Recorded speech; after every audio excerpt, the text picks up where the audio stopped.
ሰላም ሰላም ውድና የተከበራችሁ የሞይቼ ቤተሰቦች በሙሉ እንዴት ናችሁ? ሰላማችሁ በያላችሁበት ብዝት ይበልልኝ፣ ሀገራችንን ሰላም ያደርግልን እያልኩኝ ዛሬም በሌላ ቪዲዮ መጥቼላችኋለሁ። ሰብስክራይብ፣ ላይክ እያደረጋችሁ እንደተለመደው አብሮነታችሁን አሳዩኝ። ዛሬ ደግሞ ከፍትፈታ ወጣ ብዬ ስለ ፍቅር ነው ይዤላችሁ የመጣሁት። የፍቅር ታሪክ ነው ማለት ነው። እንግዲህ በጥሞና ትከታተሉኝ ዘንድ እጋብዛችኋለሁ። ምን ይላል መሰላችሁ? አንቺዬ አራዳ ይላል ርዕሱ። ራስ ምታት አናቴን ይፈጠፍጠኛል፣ ብርዱ አጥንቴ ድረስ ሰርስሮ ሲገባ ይታወቀኛል። ተንጋልዬ ከወደኩበት ራሴን ተቆጣጥሬ ቀስ ብዬ ተነሳሁ። መልኬ አጠገቤ ተዘርዝሮ ተኝቷል። በነገራችን ላይ ክፍል 8 ነው። ከጣማችሁ እና ደስ ካላችሁ ሁሉንም የማቀርብላችሁ ይሆናል ማለት ነው። አጠገቤ ተዘርሮ ተኝቷል። አንዳንዴ ለቃላቶች ይቅርታ። ያለንበት ቦታ ሽታው ይቀረፋል። ምን እንደተፈጠረ ለማስታወስ ሞከርኩኝ። ቱቦ ውስጥ ነን። ቱቦ ውስጥ ወድቀን ማደራችንን ላምን አልቻልኩም። መልኬን ለመቀስቀስ ሞከርኩ። አይሰማም። ተጠግቼ ሰውነቴን ነካሁት። በጣም ያተኩሳል። ሰውነቱ በላብ ተነክሯል። አስሙ ተነስቶበታል። ከተቀመጥኩበት ተስፈንጥሬ ተነሳሁ። ቱቦ ውስጥ ወጥቼ አካባቢውን ቃኘሁ። ገና በወጉ አልነቃም። ወፎች ይንጫጫሉ። ነጠላ አጣፍተው ከቤተ ክርስቲያን ከሚሄዱ አንዳንድ ሰዎች በቀር አካባቢው ጭር ብሏል። ውስጥ ለውስጥ ጉርጓድ የበዛበት ጎራጉር የበዛበት ሰፈር ነው። ዞረብኝ። በቆምኩበት ብዥ ሲልብኝ ይታወቀኛል። ብዥ ብዥ። ራሴን በሁለት እጆቼ ግጥም አድርጌ ያስኩት። ብዥታውን ለማስለቀቅ ከፊቴ ሁለት ሴቶች ወደ አቅጣጫ ሲመጡ ይታየኛል። መልካቸውንም መለየት አልቻልኩም። ወንድም ሰላም ነህ? አመመህ እንዴ? ራሴን በኃይል ያዞረኛል።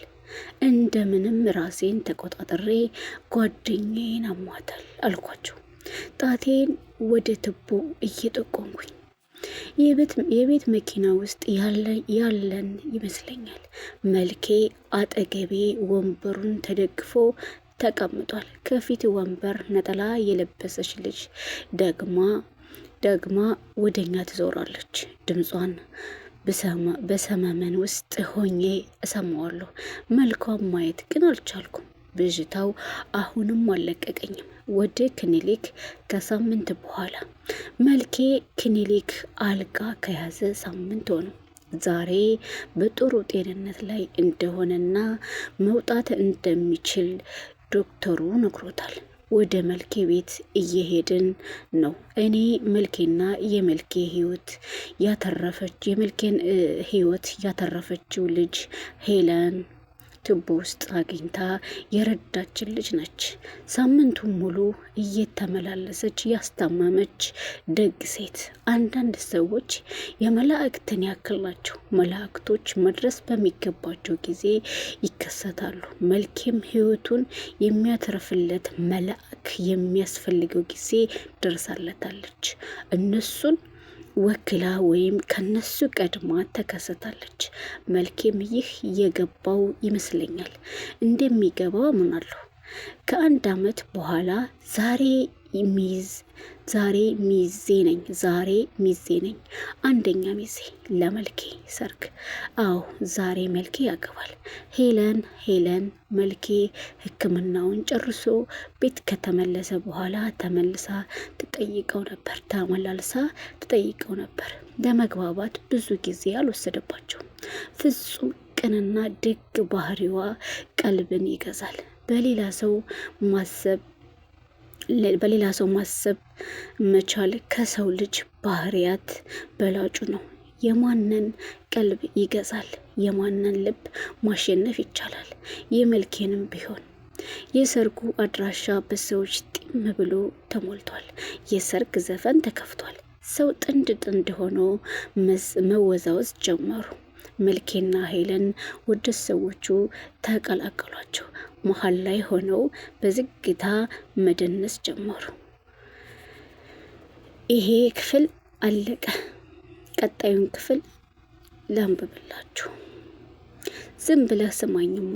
ልክ ጠዋት ነግቶልህ ከእንቅልፍ ስትነቃ ባልከፈትከው በሌለህ የባንክ አካውንት ውስጥ 86,400 ብር ቁጭ ብሎ ቢያድርልህና ውሰደው ይሄ ቀን መሽቶ እስክተኛ ድረስ በትክክል ተጠቅመህ ጨርሰው ብትባልስ? አስበኸዋል? በምን ፍጥነት ልታጠፋው እንደምትችል? ለሌላ ሰው ማበደርም ሆነ መለገስ አትችልም። ለራስ ብቻ አጥፍተህ ጨርሰው። ቀኑ እስኪመሽ አጥፍተህ ባትጨርሰው ይቀጥላል፣ ኤክስፓየርድ ያደርጋል። በቃ ሁሌ ጧት ስትነቃ የትላንቱን አልቆ ወይም ተቃጥሎ አዲስ 86,400 ብር አለህ። በዛሬዋ ቀን አጥፍተህ ጨርሰው ብትባልስ? ይሄን ሁሉ ብር በየቀኑ እንዴት አድርገህ ልታጠፋው እንደምትችል አስበው።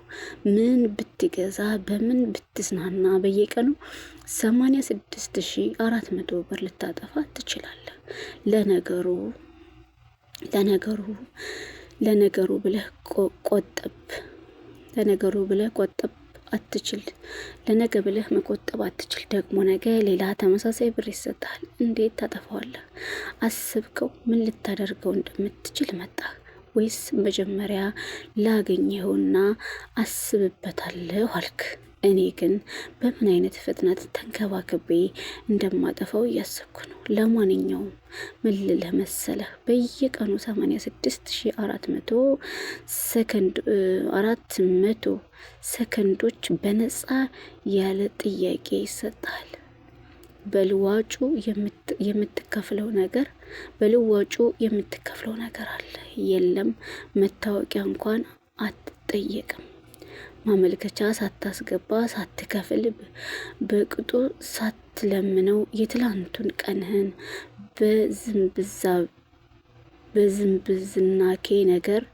በዝባዝንኬ ነገር ለማለት መሰለኝ እንዳሳለፍከው እያወክም ለዛሬው ቀንህ 86,400 ሰከንድ አምላክ በነፃ ሰጥተዋል።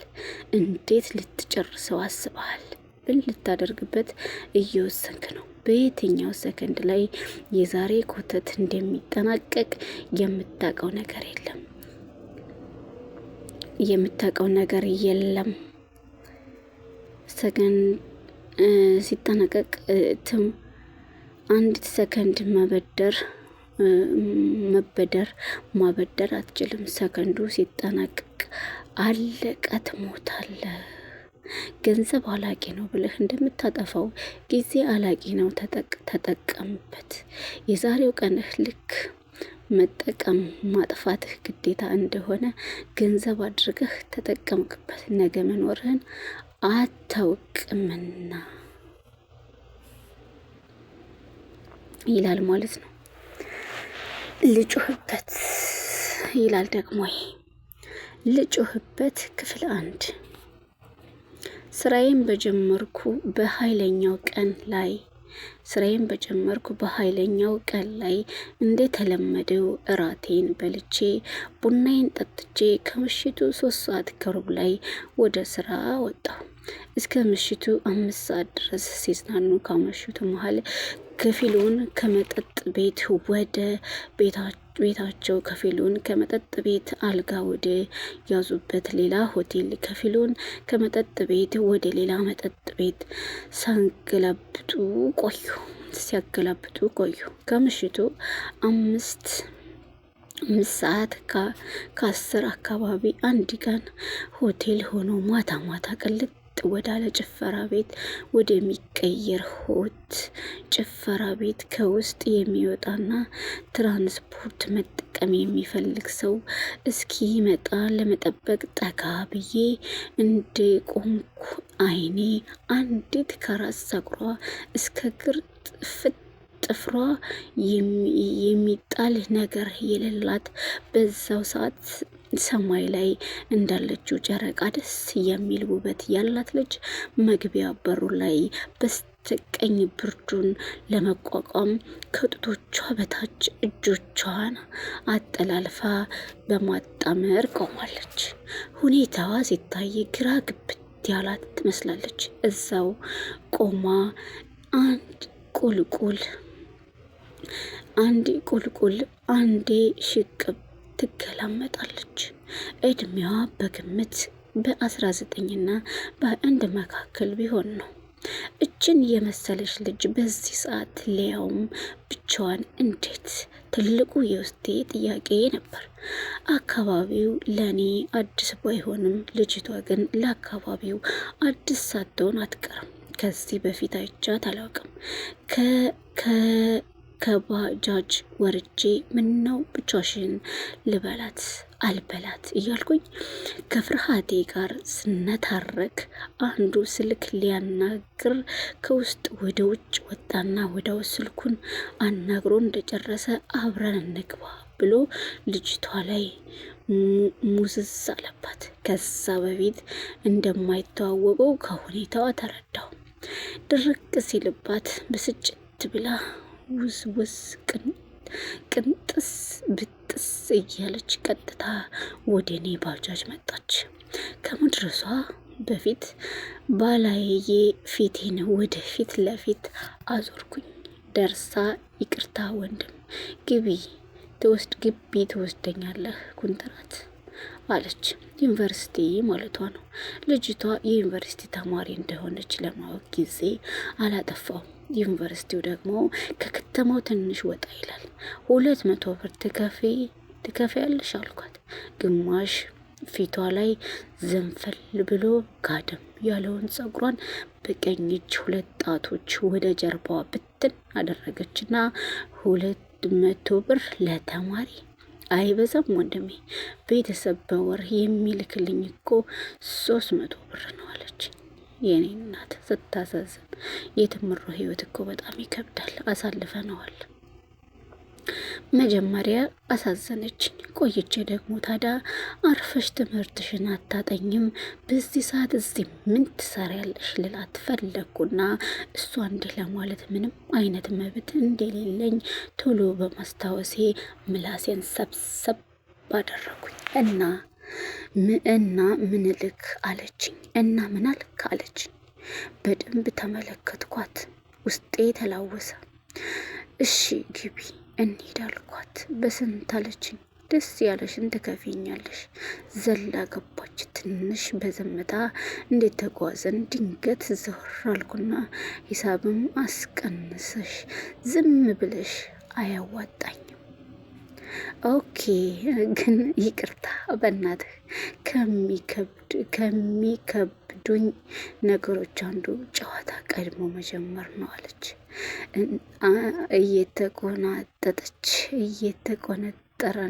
እየተቆነጠነጠች ምን አይነት ጨዋታ አልኳት። ያው ወሬ ነዋ፣ ሌላ ምን አለ? እረ ብዙ አይነት ጨዋታ አለ። ተጫውተሽ አታቂም እንዴ? እንዴ ስሟ ብዙ አይነት ጨዋታ አለ። እኔ ለማለት የፈለግኩት ግን ወሬውን ነው። ሳቋ ልክ እንደ ህፃን ልጅ ሳቅ ደስ የሚል ለዛ አለው። ምን አይነት ጨዋታ ይቀለሻል ወይም ትወጃለሽ? እቃቃ እና አኩኩሉ ልበልህ። ተሳቀቅን። ሳቋን ወደድኩት። ተሳሳቅን። ሳቋን ወደድኩት። ወደ ዩኒቨርሲቲው እየተቃረብን ነው። እሺ እኔ ጨዋታ በመጀመር ላግዝሽ። እኔ ግን ጥያቄ ነበረኝ። የዩኒቨርሲቲ ተማሪ ሆነሽ በዚህ ሰዓት ብቻሽን እዛ ጭፈራ ቤት በር ላይ ለምን ቆምሽ? ወይ ገብተሻል ተዝናናሽ? በረጅሙ ተነፈሰች። ቀጠል አርጋም አንድ ነገር ልንገርህ፣ እንኳን ለኩንትራት ለምንም የሚሆን 5 ሳንቲም ጊዜ ውስጥ የለም። የፈለገውን አርገኝ። ሲጥጥቤት ባጃጇን ከመቅጸፍት ቀጥ አድርጌ ስዞር ሽምቅቅ ብላለች ይላል። ይቀጥላል። ከተመቻችሁ ቀጣዩን ክፍል ይዤላችሁ እመጣለሁ።